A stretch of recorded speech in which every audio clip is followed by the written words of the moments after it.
All right, Gen X ladies, do you remember how much we loved to dance in the 80s and 90s? It's time to have a dance party. I'm Kandas and Jenny. This is Gratitude Geek, the podcast for Gen X women solopreneurs, weaving gratitude into your business strategy. Today's guest is an award-winning dancer and global movement expert who used dance as recovery after breast cancer. Welcome, Jenny C. Cohen.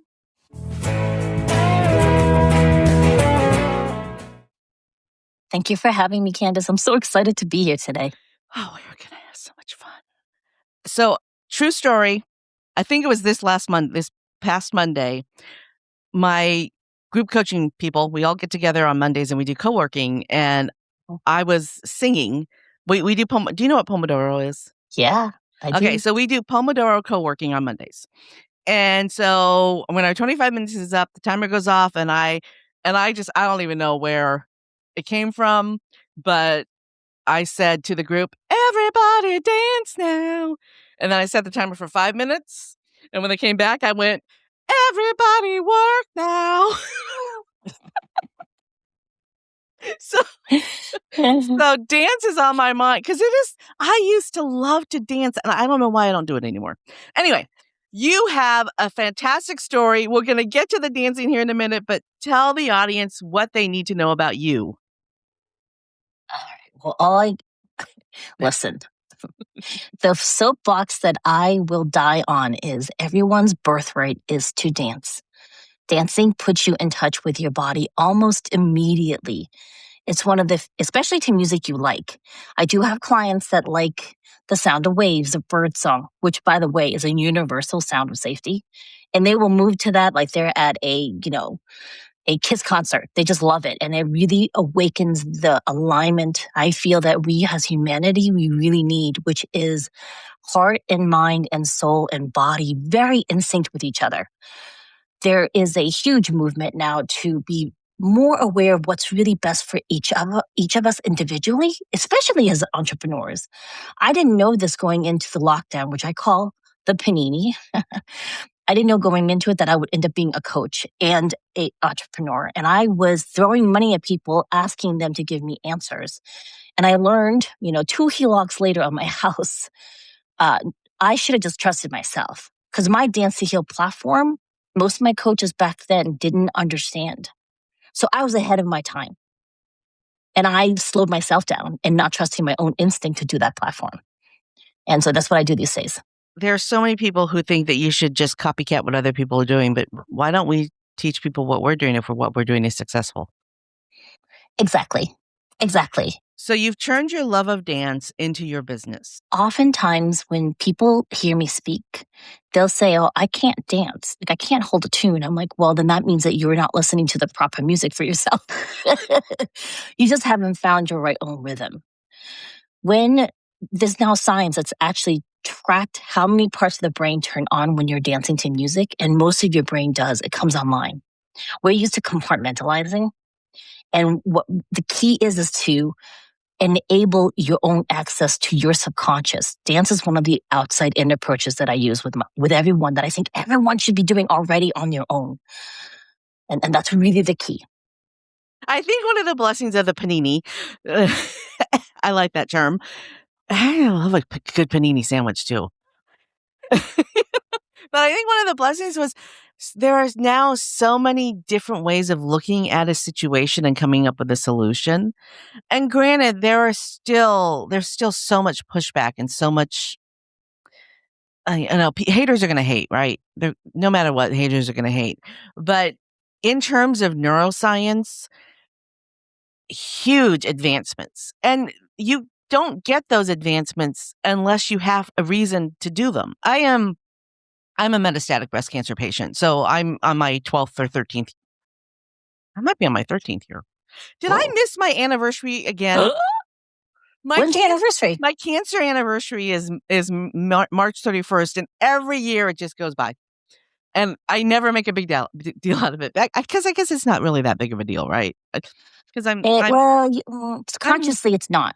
Consciously, it's not. It must not be. Subconsciously, subconsciously, just, I don't know. We could have a conversation about that, but I don't know if you want me to interview you during your, you have to come on my dancing podcast, and we could talk about your anniversary and why it's important for your body for you to recognize it. Oh, you know Yeah. what?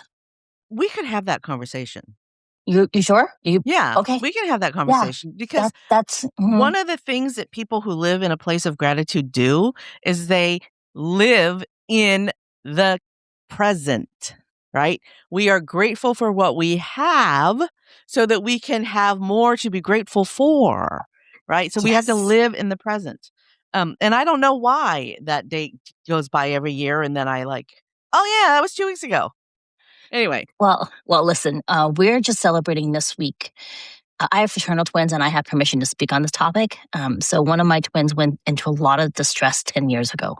And there was self-harm, trigger warning to your audience, trigger warning, self-harm and suicidal ideation. And so we went on lockdown during that time to keep my child safe, who's now, a very successful post-college person. And I think 2 days ago, my daughter said to the family, like, I just hit my 10-year anniversary. Well, we got to celebrate that. So for a part of us, there's quite a lot of traumatic events that have happened in my family, like my breast cancer, my husband's 3 times bowel obstructions, my son being diagnosed with type 1. These anniversaries, we may, mindset-wise, want to just focus on gratitude. Our bodies are physically going through the memory of it. So we still have to acknowledge it. And in that way, it actually greatly increases our gratitude. Because we're like, oh, one more year gratitude, like one more year. Because honestly, in another universe, in another dimension, I lost my daughter 10 years ago. Right. And we want to acknowledge that. Right. Yeah. Or, in another dimension, I didn't make it. I didn't get the type of breast cancer people had cures for at that time. Or my husband and I, when we were married, well, he's like 30 years post testicular cancer. In another dimension, I'm a widow. Like my husband never made it. Right. Yeah. So we see if it has that, like we live in the dimension that we're all together and celebrating anniversary and then releasing residual, unprocessed trauma from that event because it's still sitting in our bodies, unfortunately, until we acknowledge it and release it. Again, metastatic meaning I'll be in treatment for the rest of my life. So every 3 weeks, I'm constantly reminded that this is my life, right? So those anniversary dates, it's not like I'm celebrating that something is over. That March 31st date is the date that I was told that my life was changing. And so it really did start my new life. So maybe I need to circle it on the calendar or something just so I can acknowledge it or just acknowledge it when I remember it. I'm acknowledging today that on March 31st of 2014, I was told that I had breast cancer. Oh, 2014 was the year I was diagnosed. Huh. How crazy. You're grateful. Go ahead. I'm so grateful to be here and so lucky. I'm just so lucky because I've had friends in the interim, I've had friends pass away from breast cancer and I'm still here and I'm grateful for that. I did a really cool mastermind in Seattle where we worked with a doctor who worked in research for cancer. And her answer to anyone who asked about it, it's just because like the luck of the draw. Just no thing that caused it, right? And no reason why someone lives and someone doesn't. And I was like, oh, I like the way she answered that. For me, my personal journey was very different. I was like, all right, we're going to figure out what like led me in that direction because it ain't coming back. So it's been, yeah. Well, it's been very interesting. Unfortunately, it was already metastatic when I was diagnosed, but we were ignoring signs. We were ignoring a little tiny nodule in my lung, ignoring it, saying that it was just, air pollution or whatever. But then when it was still there, then we had a biopsy 18 months later or something. Okay. So, yeah. So it's like, may I suggest something? Because I got to download, but I wanted your permission before I suggested. Okay. Do I have permission to cut it out if I don't like it? Yeah, for sure. It may not be the Julian calendar, March 31st. It may be like the lunar calendar. You have to mark that date. I like that better. Because it changes all around, like you're reminded. It just might be something that'd be easier for you. You know what? I like that answer a lot, and I'm keeping that in because all of my life, I was told that I was born in the year of the dog my whole life. But I was born in January. So I'm actually the year of the rooster. And the rooster makes so much more sense for me. So I like the lunar calendar. Do the lunar calendar for a lot of your anniversaries, because like I'm Jewish by choice, and so there's a whole different lunar calendar for the Jewish faith, and like there's certain dates that hit on certain, they just fluctuate, and it feels better on those dates when we celebrate. Like my husband's brother passed away, and his Jewish calendar, Yahrzeit, day of his passing, is what we keep, not the Julian calendar. Yeah. Wow. And it serves us better because it jumps around, because it's never the same time, month, or date of the year. It's rarely that. And I think for you, it'll serve you better. Well, it makes so much sense that you said that, because I never remember until later. What's the moon cycle right now? I'm going to have to check. Check it. I'm very curious. Yeah, I'm going to look that up. Thank you for downloading on my behalf. I appreciate that. Thank you for receiving. Thank you for receiving. I had Heather Vickery. Heather Vickery and I have known each other for a couple years now, and we're very chummy with each other. And so we had a great time on when she was on my show several weeks ago.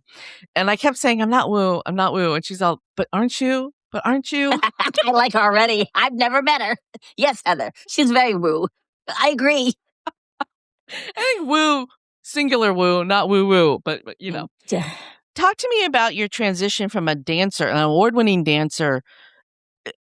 Did breast cancer interrupt that, or did something else interrupt it? Well, I was launching my fusion belly dance career when I got breast cancer, because my kids were finally a little bit older. And I thought, why not? I won a competition in January of 2014, which took me to Germany to compete and perform in a very coveted show. And then I placed second runner-up, which was huge back then. And I came home and found a lump. So I was dancing well before, and then I danced throughout treatment. The oncologist would always ask me, like, where are you going now? I'd be like, well, I have this thing, because it's really the only thing that anchored me to this lifetime, because the chemotherapy was devastating to my system. The surgery was frightening as FUCK. And then the radiation, and then the subsequent other infusions I had to do for the additional year took its toll. Like, I was thrown into menopause, which I didn't know would end up leading to osteoporosis. It was just horrifying, And for me, dancing was one of the few things during the active treatment that kept me rooted to this lifetime, because I was floating away from the treatment, trying to disassociate, to not actually acknowledge how hurtful it was to my body and how frightened I was of it, Yeah. And unfortunately, though, because I started using it as an escape when my treatment was done. So I started competing actively and wanting to relaunch a career that wasn't meant for me, really. And then my daughter went into distress. So I kind of abandoned it and we'd fostered kittens. I specialize in baby kittens where their eyes are still closed. And so that was part of rehabbing my child back from the brink. Oh, that's actually, caregiving is a really good way to learn to take care of yourself, especially kittens. Okay, so I want to acknowledge that I read your book, or parts of, not your whole book, but parts of your book, and you were on the Red Devil treatment. That's one of the worst treatments for side effects. And I have to honor that you were dancing through all of that. Thank you. You're one of the few people who really understands how horrifying that treatment was. That blew out my veins. Like, I had to go to a port in the middle of it. And people were like, the nurses, they couldn't contain their excitement. They were experiencing a real life person getting a reaction. They want to take pictures of my arms. They were delighted. I'm thinking, am I going to die? Like, it's not a reaction. We're just going to pour. It was like 100% hydrocortisone cream. They're like slathering them out. It's not you're not getting a reaction. You're fine. But we've never seen this in real life. Would you take some pictures? I'm like, can I charge your money? Can I like, hello? I want to talk about dancing. I used to love to dance, and I don't do it anymore. So let's do some strategies. We're Gen X women. The women listening are Gen X. We all are solopreneurs. We own our own business. We're dealing with all sorts of stuff. I mean, my 27-year-old daughter lives at home. My husband is an artist, and I don't know if you've ever known an artist, but that in itself is a thing. Yes, I know. I live with two 27, well, gosh, they're going to be 28-year-old artists. I understand. Both of your kids are artists? Oh, I love my it. my son graduated with a ballet degree, one of the few universities that still has it with all the government cuts. And my daughter has an animation art degree. Yeah. And okay, so like I had permission to speak on this from him. My son transitioned female to male about 12 years ago and then went into the ballet program.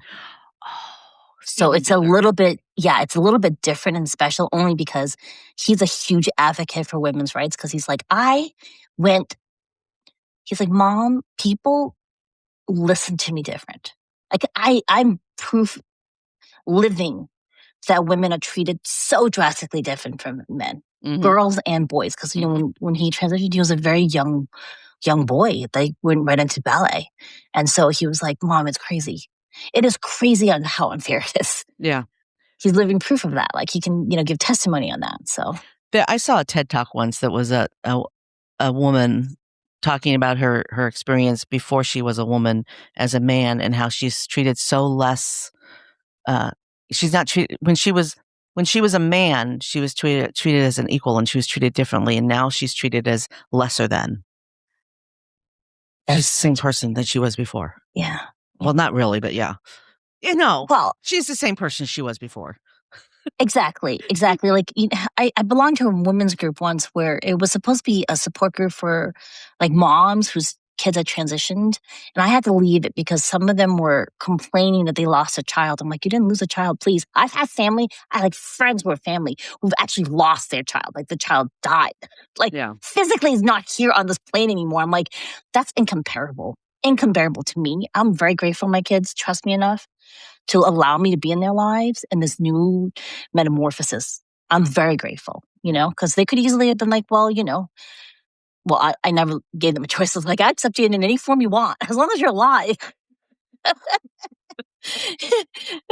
if any family member doesn't accept it, then they have no business being in our lives. It's just a simple done deal. I want to address the elephant in the room. You're an Asian woman. I'm an Asian woman. We both had Asian mothers. And I really think that, well, two things. I think that Asian moms get a bad rap for being tiger moms. And which they are. I mean, an A- was the worst thing that I could possibly bring home, right? But then again, I had a chauvinistic white father who didn't occur to him that his brilliant daughters, who are all extremely intelligent, would want to go to college. Never occurred to him. You know? Meanwhile, our Asian mother is telling us A- are not acceptable. Yeah. There you go, girl. There you go. Okay, but backtrack to what I was saying. That we have a completely different perspective on the world because of that. Our expectations that we were held to were so high, our standards were so high, and then we grew up in America, and so we had to assimilate but honor where we came from. And we are first of all, there's a myth that Asian women don't get breast cancer. Two of us are here in the room, right? We're actually one of the highest rates because and highest mortality rates, I think, of breast cancer because we rarely go to the doctor. Yeah. That makes a lot of sense. And there's a big distrust. Yeah. Well, also, this is a fallacy that we're supposed to be perfect. So an illness is a defect. Yeah. And that's what we grow up with. You know, people don't realize that. And like my kids, when they started to do their new directions in life, it was never, oh my God, what did we do wrong? It was more like, why didn't I catch it earlier? Like, oh my gosh, did you suffer unnecessarily? And you understand, like my kids, even though I didn't tiger mom them, they were junior Olympians at 12. Because they chose to be. I kept saying, can we quit? And they're like, no, we want to. I'm like, you're not going to be Olympians. Like you've been told oftentimes by the judges, you have the wrong proportions. And at 6, you started too late. We're competing against countries where, you know, they troll for kids at 4. Yeah. So, and mommy and daddy don't have the money to financially buy out all the judges. So, you know, but they retired at 12. All of that reminded me of my grandmother who used to tell me not to. I like to stand like Wonder Woman. As Yes. a teenager, I was That's a power my position. Wonder Woman stance. It was my power stance. And my Asian grandmother would say, "Don't stand like that. Stand with your hands together. Make yourself look smaller." That's how she was conditioned. That was Screw safety you, for Grandma. her. Yeah. That was her safety. Didn't serve you. So, I mean, No. I'm so glad you ignored her, Yeah, I did. Oh. Because that's part and parcel of why you've been able. Okay, I got woo again. I got to download that. That's why you've been able to come this far post your diagnosis, because you are so strong in what you know. And oftentimes, like, you exemplify for a lot of us, like, how to be. You know what I'm saying? Because a lot of us don't know that we have permission to be like that. Yeah. Well, when I was in 7th grade, Keith Carlson told me that our home economics teacher had told him, because they were next door neighbors, that I was bossy. And I said, okay, I'm bossy. And that's how I am. I accepted and I embraced. I'm a boss girl. I hate that phrase, though. But I know. Because it's like, you know what? Bossy girls grow up into leaders. Yeah. I'm a leader. You don't call me boss woman. That's fine. But don't call me boss girl. It's like a back ahead. That whole boss girl. We can have a whole nother conversation about this, which we're not going to have. I'm just going to make a statement. That whole boss girl movement is just so bro marketing. I mean, it's just women trying to use bro marketing tactics. And yes, bro marketing is an offensive term to a lot of men because they don't want the tacky marketing to be associated with them. But most men aren't bros. So anyway, okay. Yeah. All right. So, I want to go back to your point, though. You have said to me, what do we do with women who are Gen X, very busy, crazy that was like 10 things, minutes right? ago. Yeah. And I just got to go back, make sure before we finish and close that loop, because how do they start dancing? And I say, start coming up with your favorite songs, put it on a playlist. And if you're too busy, you can't play the music, set timers on your phone when you get a 5-minute break and play your music and dance around like a fool. Seriously, some people won't do that. They might get in the mood if you're taking a shower, you put on good dance music when you're in the shower. Don't dance in the shower. It's dangerous. I'm not advocating for that. However, if you want to wiggle a little bit, let that happen. And then once you're on dry ground, not in the shower, if you want to dance around naked, do that. Please do that, because the permission that if you couldn't even think you could dance naked after a shower, we got to look at that. We got to explore that. You got to do some left hand, right hand writing. You know what that is? Mm-mm. Okay. You can use this for what anniversaries will serve you, because it might not be that your body wants to celebrate March 31st, by the way, Candace. Okay. Yeah. So this is something that I learned from our complex PTSD therapist. It's off of these really cool soul cards that you make, but I took the exercise into just a writing exercise to talk to your own subconscious. Okay. So in your dominant hand, you write the question you want answered that, people give you answers, but they never feel quite right, or you're afraid to ask other people. Write it. I like the flowy pens, gel ones, Okay. Typing doesn't do anything because, it's a 'Cause you're different using both mechanism through your hands. brain. Yeah. So dominant hand, write the question. Then put the pen in your non-dominant hand and answer it. Don't think, just let that part of you answer in any which way it wants. At first, it may not be legible. 2 reasons. 1, because you're non-dominant hand. 2, because your body's used to you not listening. So why is it going to bother trying to give you a real answer? It could be a little test. Nothing on here is important. All right. This is my dominant hand. Can you imagine how illegible my non-dominant hand is? Wow. So my son was very resistant to this exercise for a good 1.5 years. Okay? When he finally did it, his non-dominant hand answered him in poetry. In legible poetry. Wow. I was when he just flabbergasted. released and allowed it to happen. And then my husband, who's been going to similar therapists, because he's been having we just had to address that he really did go through trauma as a child. It was rose-colored lenses he had to take off. His tells him freaking stories, like big, like full-blown stories about his answers. I'm like, whoa. So just be aware, right?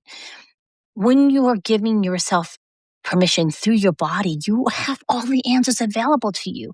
One of the quickest ways to increase that connection is to dance. And I always say dance, not in I'm just going to pretend I'm not alive in my body. Like, the gratitude requires you being present. And so for me, one of my quickest ways to be present is to alert all 5 senses, which wakes up all 5 parts of your brain: sight, sound, touch, smell, and taste. Like, you imagine your favorite taste. I have clients who like butter, so they're thinking about butter. Some of us Does like butter chocolate, have a whatever. flavor? Yes, Yes, it does. with a little bit of the salt, and I don't have dairy anymore, so I love butter. I love that client who does that. But for me, it's like Earl Grey tea. Mhm. Okay, Yeah. and then you hear the sounds in your area. Besides the music, you feel your feet on the floor, and you feel your clothing on your body, and then you dance, and that gets you present real fast. And then you can do the dominant, non-dominant handwriting. Oh, so it's a whole somatic experience. Yeah. It was last night or the night before, my daughter asked me if I remembered how to skip. And I was like, of course I do. And it took me a minute, but I got it. I got it. Yeah. Yeah. But I was like, of course I remember how to skip. And then I didn't. But then I did. Yes. So it's been a while since you've danced, you might forget for a second what to do, but just let the music move. Yes. Dance now. Exactly. And the thing is too, right? We're not talking about like a ballet or specific, what is it, like divided by elitism dance. We're talking about just free flow. It's actually a different brain pathway than when you learn choreography. And we need all those pathways strong in you, Mm-hmm. right? Otherwise, Yeah. you can't listen. You don't get downloads, or the universe is trying to give you messages. And we're like, oh, no, that's not me. That's not for me. And then you miss all your callings. Yeah. And choreography is still somebody telling you what to do. That's why I don't teach that as much. Yeah. I mean, it is still, because I was in a lot of plays when I was younger, and I was trying to remember if I knew any of the choreography from, any of the plays that I had been in. If I could remember any of it. No. It's a different pathway. It's affected by so many things, choreography, because that's going into long-term memory. We store it in short-term areas in the brain. Mm-hmm. However, when you're doing improvisation, your body is drawing from the memories of all the choreographies, even if you're not overtly aware of it. It's just another tool that went to your toolkit. Yeah. That's the key to remember. And I want to ask you something, even though it's your podcast. We're having a conversation. This is a conversation. Okay. I when people ask me ahead of time, what kind of questions are you going to ask me? I'm like, I don't interview you. We have a conversation, and the audience gets to eavesdrop on it. I try to keep us on track. Is this something that a Gen X woman solopreneur would want to hear? Okay, let's keep going. Exactly. So the little bits and parts that you read in my book, were any part of it that actually stuck out for you? And it's okay if the answer is no. So the things that stuck out were, I saw the belly dancing photos, and I was like, wait a minute, that's not what I imagined. I didn't imagine belly dancing. So right away I was surprised. And then I read the paragraph about the Red Devil, and I was like, and you didn't call it the Red Devil, you called it something else. But I was The like, Red Death. yeah. But I was like, oh, that's the Red Devil. Holy crap. She really went through some stuff. So yeah. But Yeah. so that was, if you ask me right away what stood out, it's the belly dancing. The specific movements in belly dancing go to the heart of releasing trauma out of your pelvis. That's just that's why I do a lot of that with my clients when they're willing. We store a lot of trauma in our pelvic area. Yeah, and well, that it's makes really sense. important to release it. Like, now more people are aware of how the myofascial system is correlated throughout the body. It's actually intertwined with Chinese medicine, traditional Chinese medicine. Very few people know that, right? And so the key is to understand that everything's interconnected. You might have a headache, but it may be related to your hips. Sorry, like, it's just the way it is. Yeah, And it's so just crazy. like, it's just nuts. I had myofascial release this morning, and my jaw was bothering me, and she stuck her finger in my mouth and pushed on a muscle. It hurt so bad. But after she took her finger out of she released the fascia. And as soon as it was released, I was like, oh, and that was this morning. I was like, I can open my mouth. That's amazing. Like, yeah. I'm just slightly woo.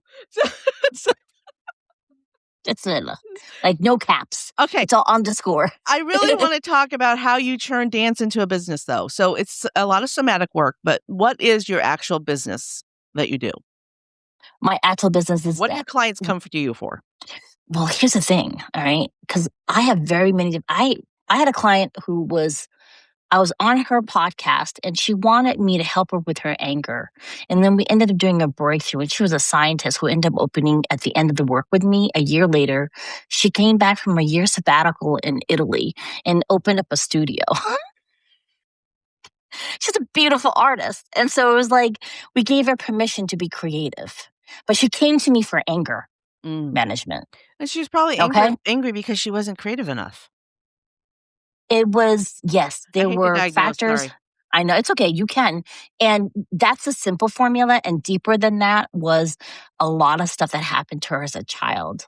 That she had rose-colored lenses because we don't want to really address it, right? Why? We should be better. We should be present. And it's like, well. That's cultural, though. We are learning that our society in North America just wears rose-colored glasses. We never talk about the stuff that happened. It's a survival mechanism. Yeah. Because if we were really truly to understand the stuff we personally went through, for example, when I tell people, oh yeah, when I was 4, I went from the city of Taipei that had electricity, and I was sent to my grandparents to the southern part of Taiwan, which was like Shrek country, like dirt floors, no electricity, no plumbing. And I was left there for 8 months at 4 to take care of my brother who was 2. Like we sent to our grandparents, but they were farmers. So during the day they were gone. So I left my parents and I had to take care of my 2-year-old brother during the day. At 4. The rest of us, at 4, he was 2. Yeah. For 8 months, right? It was already culture shock that I had to go to the bathroom in an outhouse. I have nightmares about outhouses to this day. Like, I don't even know how I got through Shrek, the movie, right? Yeah. And I got chamber pots, possible, again, trigger warning for your family, for your audience, possibly like essayed as a child during those 8 months, right? So we don't want to look at that. We rather, focus on like the white kids that bullied me when I came to this country, not realizing before that there was so much damage done. Yeah. And so that's what a lot of my clients come to me for. They're stuck. They don't understand. Why can't they get past it? And the gateway is, oh, do you know that you have permission to dance? And like, oh, I want to dance. Let's dance. And then once we get their body to trust the process, we can then dive deeper. That's been my most successful clients. People who don't want to do the dancing, I can do a little bit of the evolved neurolinguistic programming with them, and it kind of works. We can't go deep enough.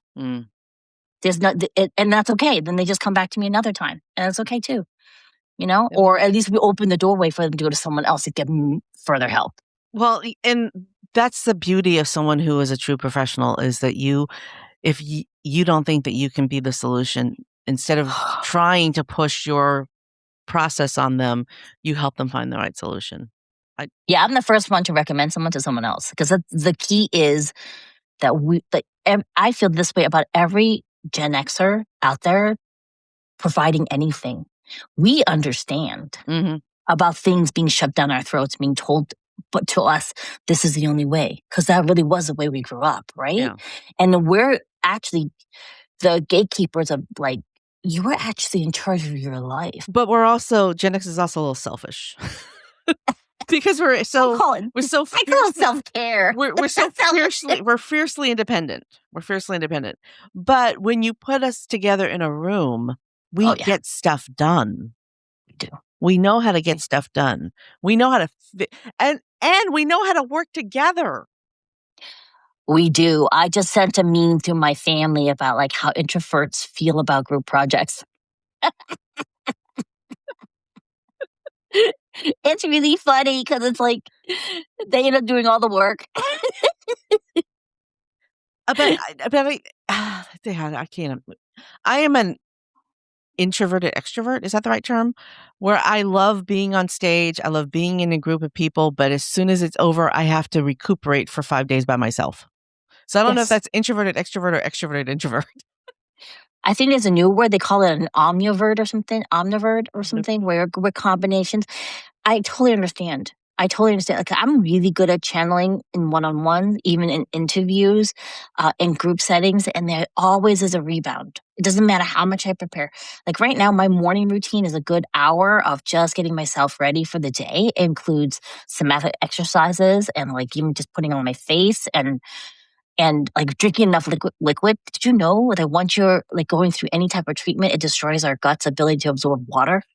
I didn't know that until 2 years ago. So I'm hydrating and not understanding why are my lips getting less like dry. Yeah. Oh, because I need liquid IV. Yeah. It's the only thing that would help me hydrate. Yeah. Yeah, I could never figure out why I was the only person in the infusion room going to the bathroom all the time. It was going straight through me. Yeah. But I was also probably the only one drinking water at the same time. Yes. You know, people just don't. Yes. And I was, how old am I now? 56. So I was 44 when I was diagnosed. I was one of the younger people in the room. Same. Yeah. Same. We go for treatment, and everybody in their 70s and 80s. Yeah. Unfortunately, now the age is dropping for breast cancer. They're getting younger and younger. It's heartbreaking. Yeah.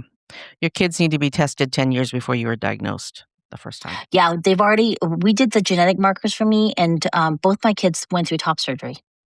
Really? Yeah. Good Daniel, for them. when he went through his transition. So you have the BRCA gene? No, I don't. They did it for different reasons. It just happened to coincide because our daughter's not binary. So she elected for the surgery, and our son had his transition. So we don't have to worry about that. We just have to worry about other things of being, in their particular self, like where their self-identity is right now. Oh, we have to wrap up. So normally at the beginning of the conversation, I ask how you weave gratitude into your business strategy. And then I wrap up by asking for your moment of gratitude. So I don't want to have to do a lot of major editing. So I'm going to keep all this in. Keep it. I love this. Just talk about how gratitude, and you've already covered some of it, but how has gratitude impacted your business and your life? Gratitude shifts me feeling like I'm behind, because I really didn't launch my own business until I was well in my 50s. I'm level 57, about to be a level 58 in July. And with the pandemic that came in 2020, I was well into my 50s by the time that I decided to run my business, and always feeling like I was too late, too old, too poor. And every time that happens, if I just am so grateful that I lived through my breast cancer, my husband lived through his cancer. We got 2 precious babies from in vitro fertilization. They're still alive for every reason they shouldn't be. Like my son has type 1. He should be dying in sleep already, like 10 times over. And every morning he wakes up, I'm grateful. Like, oh, we get another day with my son, or with my daughter, that, every day is a struggle for her. Like the depression when someone goes through self-harm and is on suicidal ideation watch. Let's be clear. The need to not be alive and hide is there every day. So every extra day with my daughter is a blessing. And I just want you to know, like, whoever's listening and watching this, like, every day you're around is a blessing. Please remember that. It's so pivotal. Every moment you waste to thinking about I'm too late or no one will miss me, you have no idea what that impact is on the universe when you have thoughts like that. It's really, really hurtful. So the more you focus on how much the world appreciates you on every single level, because on the woo-woo level, we're going woo-woo now, right, Candace? Not just woo. The double woo, okay. The double woo. Oh, the double woo. We're all interconnected in some way. Oh, absolutely. We're all connected. And that is the acknowledgement that I will definitely stand on, besides the right to dance, to connect your whole self. We're all interconnected. So every time you swing towards the unhappy face, like God is happy face, every time you swing away from happy face and you start thinking, what difference do I make, right? You're hurting the collective. Every time you strive towards what am I meant to do today? And even if it's just smile at some random person on the street because they needed that smile to anchor them in the space today, then that's what we focus on. You just take a breath, you're adding to the positive of the world. Thanks for tuning in to Gratitude Geek, the podcast for Gen X women solopreneurs who weave gratitude into your business strategy. Our theme music is by Rev Brock and Soul Lily. I've been your host, Kandas and Jenny. Stay groovy, my friends. Stay groovy, my friends. Everybody dance now.